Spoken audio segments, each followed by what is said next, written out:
Donald John Trump. No other president has had so many former top aides making such harsh public assessments. Most recently, Cassidy Hutchinson. I think that Donald Trump is the most grave threat that we will face to our democracy in our lifetime and potentially in American history.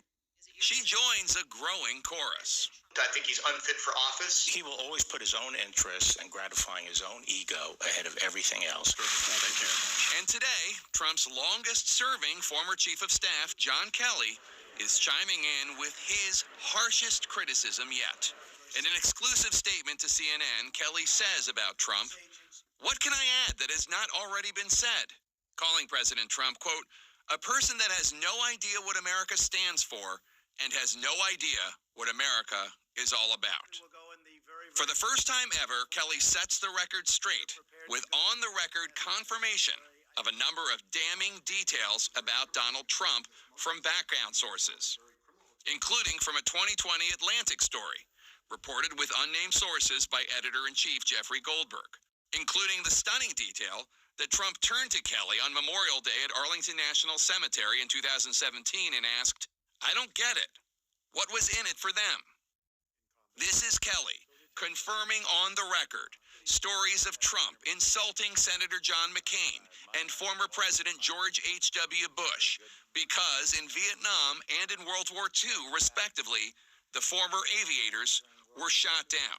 Kelly describes Trump as, quote, "a person that thinks those who defend their country in uniform or are shot down or seriously wounded in combat or spend years being tortured as POWs are all, quote, suckers because, quote, there is nothing in it for them.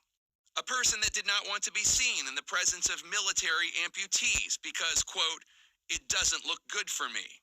A person that demonstrated open contempt for a Gold Star family, for all Gold Star families on TV during the 2016 campaign, and rants that our most precious heroes who gave their lives in America's defense are, quote, losers and wouldn't visit their graves in France."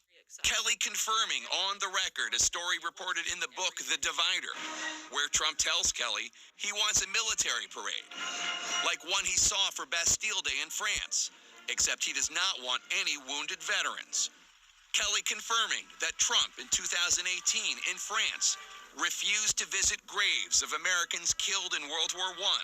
To CNN, Kelly calls Trump a hypocrite, saying he is, quote, not truthful regarding his position on the protection of unborn life, on women, on minorities, on evangelical Christians, on Jews, on working men and women. And he concludes Trump is, quote, a person that has nothing but contempt for our democratic institutions, our Constitution, and the rule of law. He concludes, there is nothing more that can be said. God help us. He's doing a great job as chief of staff. A stunning repudiation by a man who worked side by side with Trump longer than any other of Trump's many chiefs of staff. Kelly also criticized Trump for saying that former Joint Chiefs of Staff Chairman General Mark Milley should be executed. In a departure speech on Friday, Milley responded, "We don't take an oath to a king or a queen or to a tyrant or a dictator. And we don't take an oath to a wannabe dictator."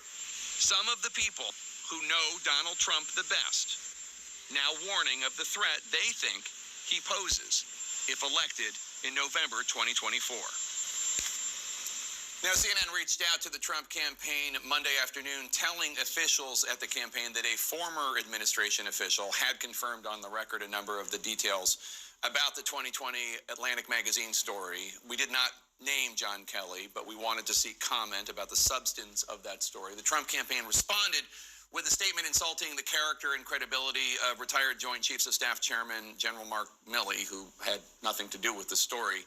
The Trump campaign also issued a statement insulting me, saying I should, quote, stop peddling fake news from shady sources, unquote, which would be relevant, except the news is quite real and the source is quite impeccable.